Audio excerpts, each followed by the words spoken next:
संत गुरुओं महापुरुषों को नमन करते हुए आज जनपद अम्बेडकर नगर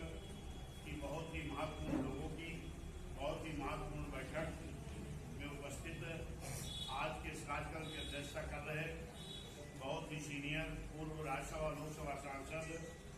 आदरणीय माननीय घनश्याम चंद्र फरवार साहब मौजूद है। मैं आपका स्वागत अभिनंदन कर रहे हमारे सम्मानित अध्यक्ष जी और उपस्थित यहाँ हमारे जिले के प्रभारी गण, विधानसभा के सभी प्रभारी गण, जिले की हमारी पूरी कमेटी,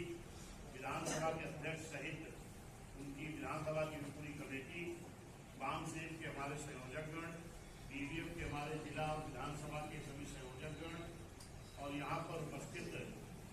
हमारी माताएं बहनें, यहाँ पर उपस्थित अकबरपुर विधानसभा से, क्योंकि यहाँ के सेक्टर तक लोगों को बुलाया है माननीय डॉक्टर साहब। अभी बाद में आप लोग रुके रहेंगे, बैठक लेंगे, तो जो अकबरपुर के हमारे साथी मौजूद हैं, सभी सम्मानित साथियों, तमाम ऐसे साथी भी मौजूद हैं जो बिना पद के भी इस बहुजन समाज पार्टी के मूवमेंट को आगे बढ़ाने के लिए, बाबा साहब के मिशन को आगे बढ़ाने के लिए, माननीय मानव साहब की विचारधारा को आगे बढ़ाने के लिए, माननीय बहन जी को इस देश का फिर से प्रधानमंत्री और उत्तर प्रदेश का मुख्यमंत्री बनाने के लिए लगातार लोग संघर्षरत हैं। ऐसे सभी सम्मानित साथियों, देखिए साथियों, आज ये बहुत महत्वपूर्ण बैठक है और जनपद और विधानसभा की भी समीक्षा भी ली गई। समीक्षा इसलिए जरूरी थी कि भी आपको मालूम है कि 16 जनवरी माननीय बहन जी ने बड़े ही जिम्मेदार साथियों को लखनऊ में बैठक बहन जी ने बुलाने का काम किया और बहन जी ने उस बैठक में पूरे प्रदेश के लोगों को, हम लोगों को कुछ काम बहन ने सौंपा। वो काम ये था कि आप लोग सेक्टर वाइज कैडर कायम करोगे और उस कैडर कायम में बूथ की पूरी कमेटी होगी और सेक्टर की भी कमेटी होगी और जहां पर सेक्टर बूथ में कोई कमी मान लो है तो उनको बना करके उस कैडर में बुलाएंगे और उस कैडर में हर बूथ से हर समाज के, हर बूथ से हर समाज के कुछ लोगों को उस कैडर में बुलाया जाएगा और उसी कैडर में जो बहुजन समाज पार्टी चलाने का जो रास्ता है, जैसे कार्यालय चलाने के लिए मेंटेनेंस हम लोग देते हैं शुरू से, वो भी सहयोग लिया जाएगा और पार्टी को चलाने के लिए, केंद्रीय कार्यालय चलाने के लिए माननीय कांशीराम साहब हमारे कह के गए कि जब माननीय बहन जी का जन्मदिन होगा तो हम लोग उस जन्मदिन को आर्थिक सहयोग दिवस के रूप में मनाएंगे। ये माननीय साहब कह के गए और माननीय साहब ने कहा था कि मेरा जन्मदिन मनाना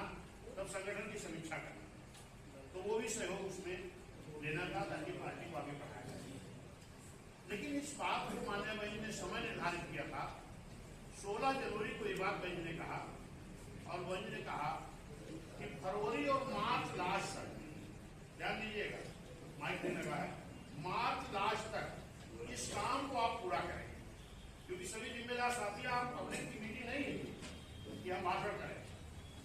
ये काम बहन ने मार्च तक का हम लोगों को सौंपने का काम किया था, लेकिन जब बहन जी ने इस काम की जानकारी बहन जी ने दिया, बहन जी हर बात को जानते जो हम लोग करते हैं। बहन जी के भी कुछ विशेष रूप है जिससे बहन जी अपनी जानकारी कैसे करती ये हम लोग को नहीं मालूम है, लेकिन बहन जी को जानकारी हुई जो कैडर कैंप चल रहे थे, उस कैडर कैंप में न तो बूथ कमेटी थी न तो सेक्टर कमेटी, कहीं कहीं पर थी। ज्यादा जगह पर जो पूरी बूथ कमेटी, मतलब एक सेक्टर में 50 बूथ के पदाधिकारी, बूथ अध्यक्ष, उपाध्यक्ष, 3 संगठन सचिव, 10 बूथ के 50, सेक्टर के सेक्टर अध्यक्ष, महासचिव और 10 बूथ 10 सचिव, 12 एक एरिया में 5 की पहले लगे। तो ये 64 लोग ये होने चाहिए थे और हर जाति हर समाज के,